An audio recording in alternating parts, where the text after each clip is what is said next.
মানে ফ্যামিলিদেরকে নিয়ে ফ্রেশ মন নিয়ে চলাফেরার জন্য কত সুন্দর একটা পার্ক বানাইছেন, এবং ব্যায়াম করার জন্য, এক্সারসাইজ করার জন্য সমস্ত কিছু এই পার্কের ভিতরে আছে।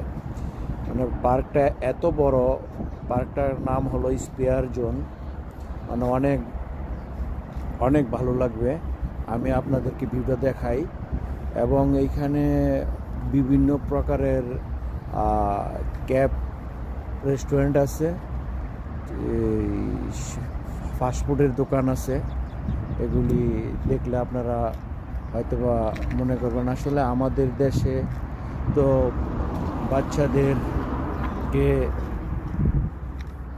সুন্দরভাবে ঘোরাফেরা করার জন্য কোনো প্লেস নাই, কোনো নির্ধারিত কোনো জায়গা নাই। অথচ আমাদের দেশে কোনো পার্ক, যদি শিশু পার্ক বলেন আর যে কোনো পার্ক উন্মুক্ত করে দেওয়া হয়, এগুলি কিছুদিনের ভিতরে পরে ব্যবসায় পরিণত হয়। চায়ের স্টল, ফুচকার দোকান, এই সেই দিয়া একদম গিজিবিজি করে ফেলে। অথচ ওই পার্কগুলো শুধু বাচ্চাদের জন্য, ফ্যামিলিদের জন্য বানানো হয়েছে।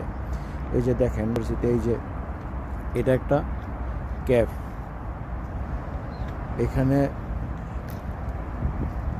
চা নাস্তা সব পাওয়া যায়। তো এটা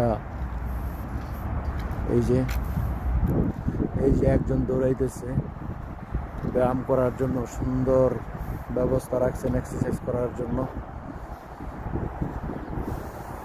এই যে एक भाई गौर में बात कर रहा है फैमिली से। हर प्रवासी भाई ऐसे ही होता है, जे जिस वक्त मिलता है फैमिली से बातचीत करता है। तो भाई नेपाल से है। हाँ,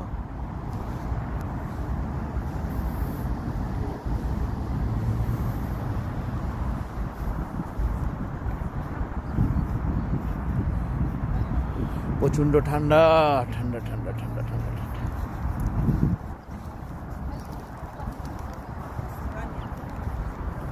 প্রচুর ঠান্ডা।